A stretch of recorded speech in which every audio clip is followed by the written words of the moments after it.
दोस्तों देखिए, यह बिहार बोर्ड 2021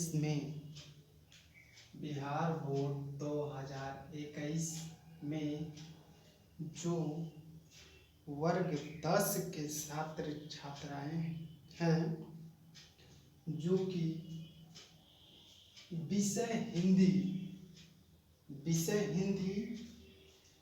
जो कि गद्यखंड से ये लिया गया है, जो कि इस प्रकार है। हिंदी में एक गद्य होता है, एक पद्य होता है। तो ये गद्यखंड से पद्यखंड का हम अगले वीडियो में चर्चा कर देंगे। तो पहले ये हम लोग देखिए, पहले जो पहला पाठ है वो इस प्रकार है, जो कि पाठ का नाम इस प्रकार है।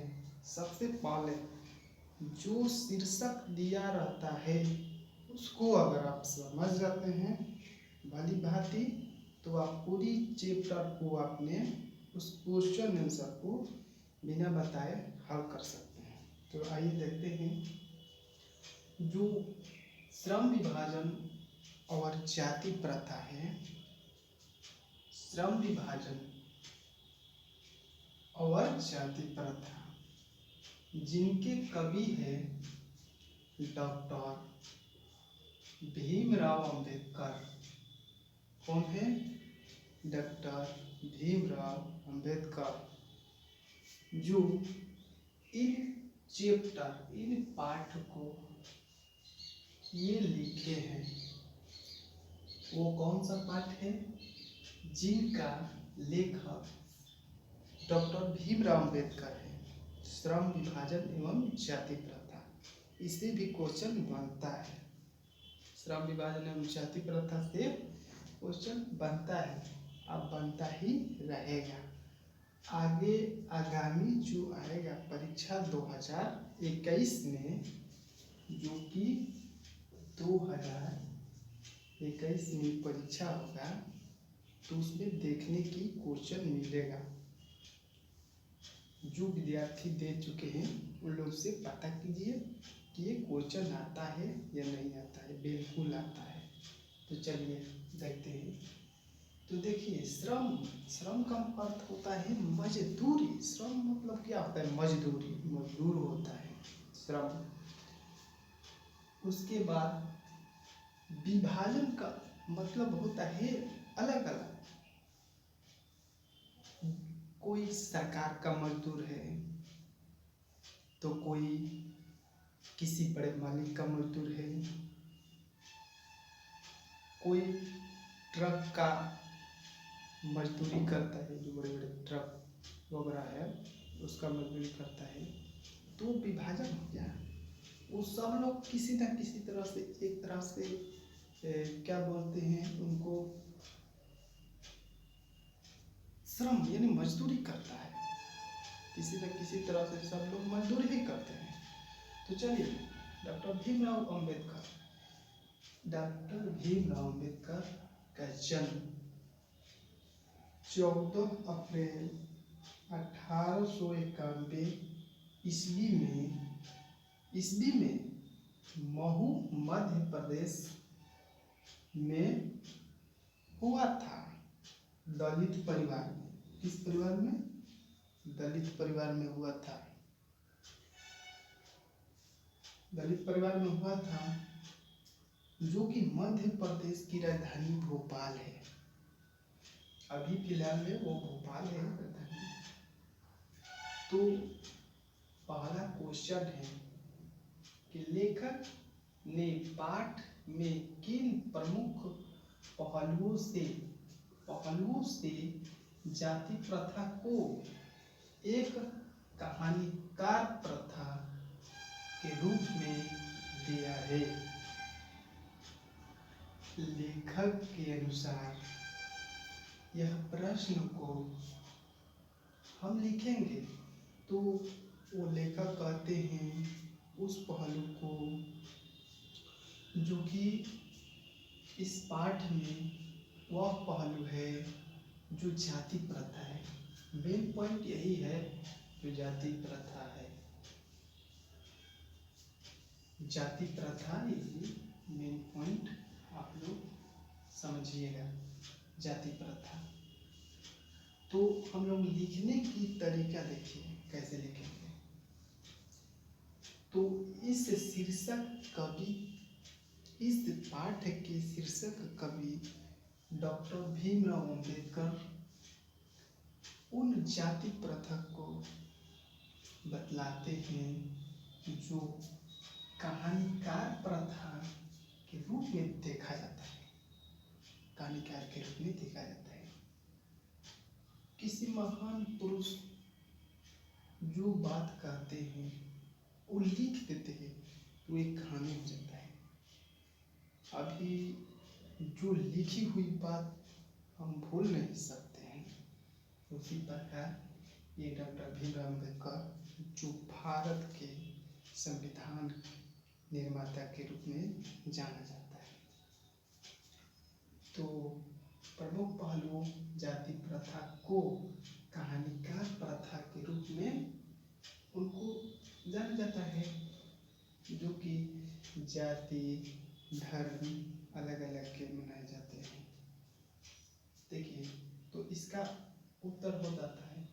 तो 2 नंबर पहला हो गया। 2 नंबर देखिए, सच्चे लोकतंत्र की स्थापना के लिए लेखक की विशेषता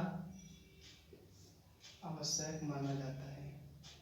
सच्चे लोकतंत्र, सच्चे लोकतंत्र, सच्चे आदमी वह कहाँ निवास करते हैं? गाँव में निवास करते हैं, जो कि हमारे गांव में, शहर में तो सच्चा लोग नहीं रहते हैं, गांव में रहते हैं। शहर में रहते हैं, कोई ना कोई रहता है।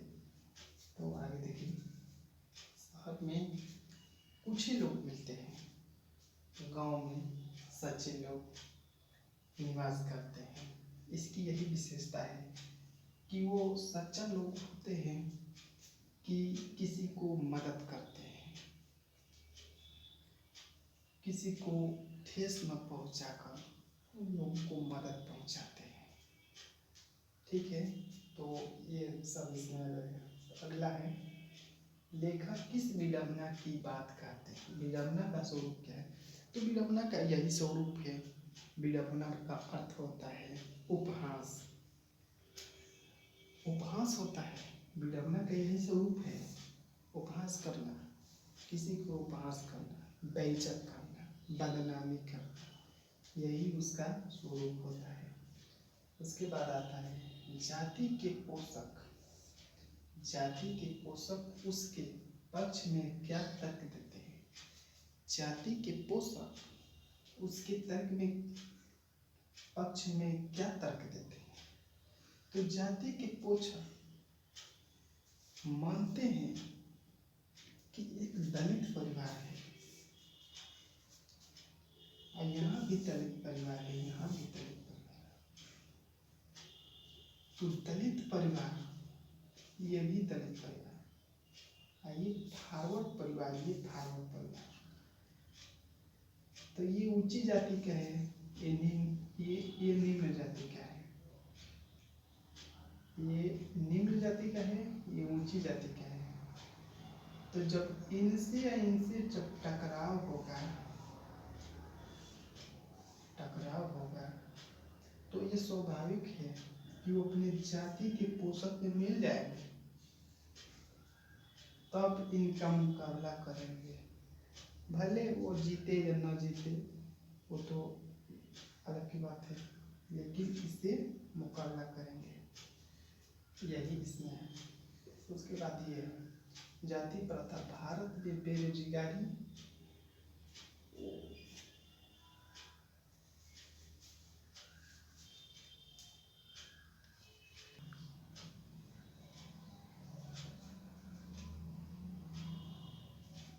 तो देखिए थोड़ा लाइट कट गया था, सॉरी इसके लिए। जाति प्रथा भारत में बेरोजगारी का प्रमुख और प्रत्यक्ष कारण कैसे बनी हुई है? तो देखिए, जाति प्रथा बेरोजगारी का प्रमुख कि बेरोजगारी आएगा, कैसे नहीं आएगा, आएगा क्योंकि आएगा। देखिए कैसा आता है, तो जनसंख्या के आधार पर आप लोग देखेंगे तो बेरोजगारी स्वाभाविक है कि आएगा। इसका मूल कारण है जनसंख्या में वृद्धि। अत्यधिक जनसंख्या बढ़ेगा तो बेरोजगारी होगी करेगा। तो इसका प्रत्यक्ष कारण है, इसमें भीमराव अम्बेडकर कहते हैं कि जाति प्रथा में कहते हैं कि जब तक जनसंख्या बढ़ेगा तो आमदनी कम होगा, आमदनी कम होगा तो मान लीजिए कि यहाँ 10 रुपया है, ये 10 रुपया है, तो 10 रुपया एक आदमी की मजदूरी है, एक आदमी की मजदूरी एक दिन की 10 रुपया है। यहाँ आदमी है तो एक आदमी की मजदूरी 10 रुपया है, तो वहाँ जब जाएगा, जहाँ मजदूरी करा रहा होगा वहाँ जाएगा, तो जब कहेगा कि हम भी करेंगे तो करेगा, तो ठीक है करिए, तो इनको मिलेगा 5 रुपया, 5 रुपया इनको, 5 रुपया इनको, तो 5-5 रुपया हो गया। इसी तरह जनसंख्या बढ़ते गया तो इसी तरह बेरोजगारी का मूल्य कारण होता गया। Thank you always.